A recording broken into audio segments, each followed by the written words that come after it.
Hi friends, ఈరోజైతే నాకు బోడకాకరకాయ కూర అయితే తినాలనిపించింది. అయితే ఒక 15-20 రోజులు ఆగితే మాత్రం మన గార్డెన్లోనే కాస్తాయి. కానీ అంత టైం అయితే నాకు లేదండి. ఎందుకో తినాలి అనిపించినప్పుడు ఖచ్చితంగా తినాలని చెప్పి నేనైతే ఇంటి ముందుకు వస్తే బోడకాకరకాయలు అయితే తీసుకున్నాను. ఈరోజైతే మంచిగా కర్రీ అయితే చేసుకుంటున్నాను.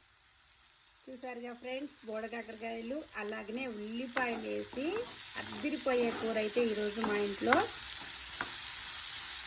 మీకు ఎవరికైనా రావాలనిపిస్తే మాత్రం మా ఇంటికి వచ్చేసేయండి. బోడకాకరకాయ కూర అలాగనే సాంబార్ అనమాట. ఎంతో టేస్టీ ఉన్న సాంబార్ కూడా నేను ప్రిపేర్ చేస్తున్నాను. ములక్కాయలు ఉంటేనే నేనైతే సాంబార్ ప్రిపేర్ చేస్తానండి. నాకు ములక్కాయలు లేకపోతే సాంబార్ పెట్టబుద్ధి కాదు. చూసారు కదా, కర్రీ అయితే ఏమో టేస్ట్ ఉంటుందన్నమాట. చూసారుగా ఫ్రెండ్స్, చక్కటి బోడకాకరకాయ కూర అలాగనే కమ్మటి సాంబార్ అనమాట. ఈరోజు ఎవరికైనా సరే మా ఇంట్లో లంచ్ చేయాలనిపిస్తే మాత్రం ఫోన్ చేసి మరీ రండి. బోడకాకరకాయలు ఒక రైతు ఇచ్చాడేమో అనుకుంటే మాత్రం మీరు పప్పులో కాలేసినట్టండి. రైతు అయితే బోడకాకరకాయలు అయితే పంపించలేదు, మనమే కొనుక్కున్నాం అనమాట. ఈ బోడకాకరకాయ కూర ఈరోజు తినాలి అని చెప్పి నాకు అనిపించింది.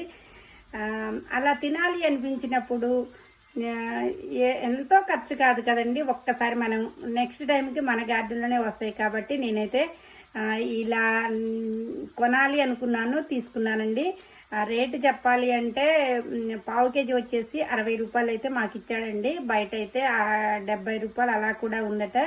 కానీ ఎంత రేట్ అయినా సరే తినాలి అని అనిపించినప్పుడు మనసుకి, మనం భోజనమే కదండి, కడుపు నిండా తినేది భోజనమే కాబట్టి భోజనంలోకి ఇలాంటివి అప్పుడప్పుడు మంచిగా అయితే కొనుక్కొని అయితే తినాలనిపిస్తుంది. నేనైతే ఇలానే తింటున్నాను. మీకు కూడా ఎవరికైనా అనిపిస్తే మాత్రం తినేసేయండి. అలాగనే నిజంగా నా ఐడియా ఏమన్నా మంచిగా అనిపిస్తే మాత్రం తప్పకుండా కామెంట్ బాక్స్లో కామెంట్ పెట్టండి.